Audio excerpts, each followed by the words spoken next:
يا ترى ابو السيد بتاع الرنجة لما يفتح مطعم هيبقى عامل ازاي؟ ودي هتبقى اول مرة في حياتي اجرب السوشي. وهل دي اغلب بيتزا في بورسعيد؟ هنشوف المطعم اكله حلو يستاهل الاسعار دي ولا لا. خلينا نشوف.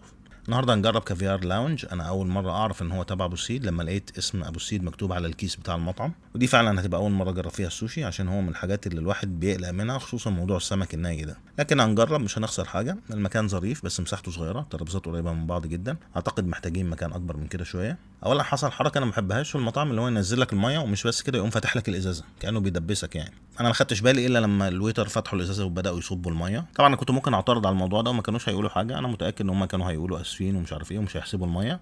بس انا عديتها، شربنا الميه، فدي حركه مش حلوه يعني، خلي بالكم منها. ثانيا، ليه الميه الصغيره ب 25 جنيه خير؟ في الكشك اللي وراك ب 6 جنيه، فليه تبيعها بالسعر ده؟ اسعار المشروبات كلها عندهم غاليه اوفر.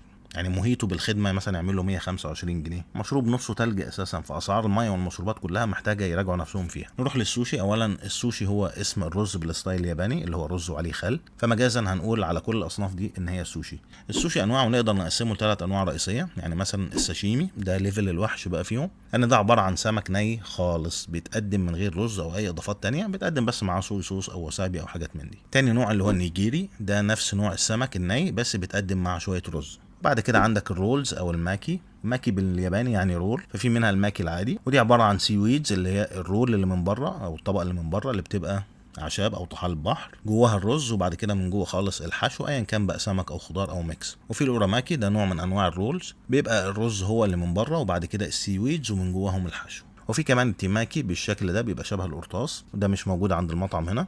وفي السوشي المقلي او الفرايد، وفي انواع تانية بس دول الاساسي. المهم انا طلبت كومبو 20 قطعه، وده المفروض ان هو يكون اوفر بكتير من انك تطلب كل صنف لوحده. طلبت 5 انواع، كل نوع لازم يبقى 4 اعتقد. اول واحد السبايسي ليمون، وده من الاصناف المقليه. الحشو سلمون وجمبري تمبورا، وتمبورا شريمب خلينا نقول عليه جمبري مقلي بس بطريقه بتبقى مختلفه شويه بس عشان نبسط الامور. وجبنا فيلادلفيا او فيلادلفيا تشيز، ودي هنلاقيها في كل القطع تقريبا. والقطعه دي بتاخد مايونيز سبايسي وليمون، بالاضافه طبعا للرز، طعمها كان حلو. تاني واحدة الهوت اورا سالمون، دي كانت جامدة جدا، حشو سالمون وجبنة فيلادلفيا ومن بره طبقة كريسبي بانكو. تالت نوع الديناميت شريم، ده سموكت سالمون من بره ومن جوه الرز وجمبري وافوكادو وجبنه، وطعمه برضو كان خطير. بعد كده الفيلادلفيا رول سموكت سالمون من بره عليه سمسم، وجوه الرز وسلمون وافوكادو والجبنه، وده كان برضو خطير. اخر واحد كاليفورنيا كافيار، ده حشو الرز مع كراب ستيكس افوكادو وخيار ومن بره فيه سمسم وكافيار اسود، ده اقل واحد عجبني فيهم، مش وحش بس الباقي كانوا احلى. الاصناف الجانبيه دي اعتبرها جارنش، ما تحاولش تاكلها الا لو انت عارفها واخد عليها، لان هي صعبه جدا، وخصوصا الوسابي والبيكل جينجر دول طعمهم صعب جدا.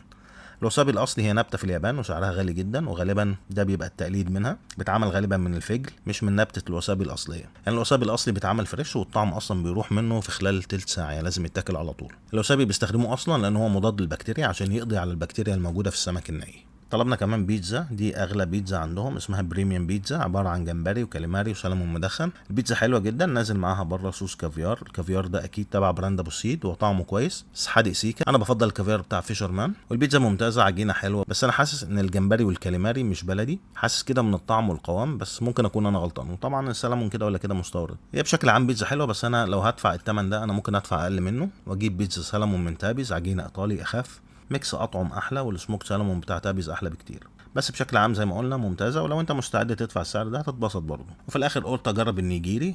طلبت قطعه واحده بس نشوف هتبقى عامله ازاي.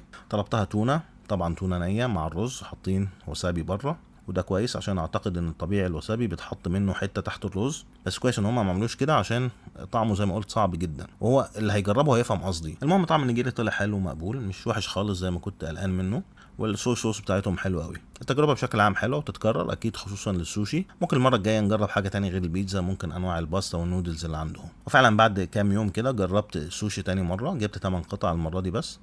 4 كان نوع جديد عليا اللي هو الكريسب رول ده، بس ده كان طعمه مش احلى حاجه، كان باين فيه تحس زفاره سي فود شويه. طلبت نوع من الانواع اللي طلبتها قبل كده، الفيلادلفيا سالمون، ما زلت عند رايي طعم السموك سالمون اللي بيستخدمه تابز افضل بكتير. بس دي تجربه كافيار لاونج، والاسعار في الفيديو شامله الخدمه. والنوع ده من الاكل ممكن ما يعجبش ناس كتير، حتى لو انت اكيل في السمك، فاي حد هيجرب يبقى على مسؤوليته هو. بس ده كان فيديو النهارده، سلام.